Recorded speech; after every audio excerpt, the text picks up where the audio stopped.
Hello friends, I'm reading my short story Phantomes today for you all. He came late.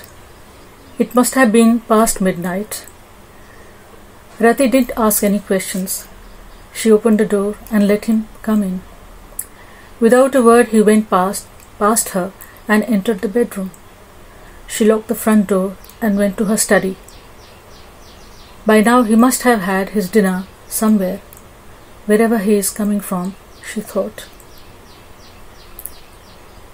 Yet his dinner was kept in the kitchen, covered with a plate. If hungry, she thought, he would go and have his food. But he didn't come out. Perhaps he had fallen off to sleep. She kept away for an hour or so. Her studies doubled as her bedroom these days.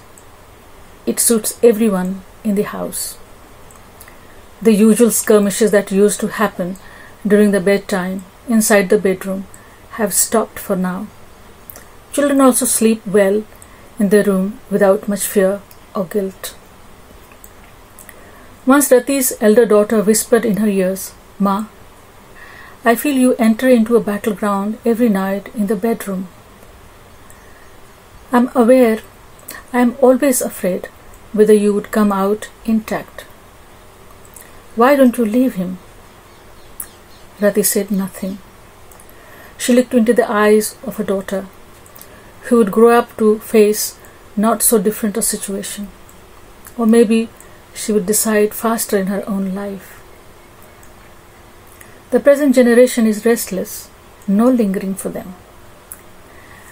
Rati did speak to her daughter with a sense of cautious strategy, for the things have been intact thus far because of this ploy. She thought for a minute and answered, "Don't be so harsh, dear. Your father is not well. He needs understanding, care, and support. People can be sick in more than one way. He is struggling." "What is he struggling?" she asked probingly. "With himself. He is kind of lost these days," Rati answered again with the same measure of articulation. "Then he may never be found if he is lost. But where is he lost?" "He doesn't help me with my schoolwork. He does not take me out shopping. I mean, where is he lost?" The girl was getting desperate. Rati said, "He is struggling with his phantoms. It is not easy for him also to figure out. They live in his mobile in the form of messages." "How do you know?" "Do you check his mobile?" The girl was aghast.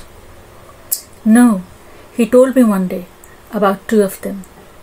They talk to him and he likes the way they talk. He's constantly on his mobile, don't you see?" Rati tried to make sense of something so intangible that others can't understand. "Are they ghost-like?" The girl was getting spooked by now. "No, they're not ghosts. They're like us, but they come to life only in messages." The young girl gave up. She couldn't go beyond this. These phantoms live between real and ghostly worlds.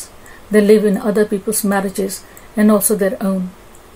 They live in relationships, but they live an entirely different life in mobiles and internet.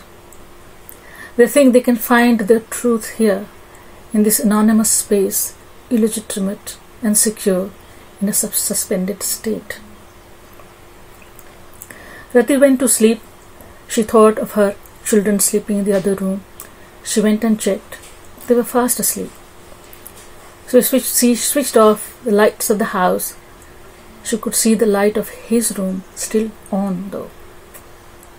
She knew he was with his phantoms. Till the last month he would speak about them to her.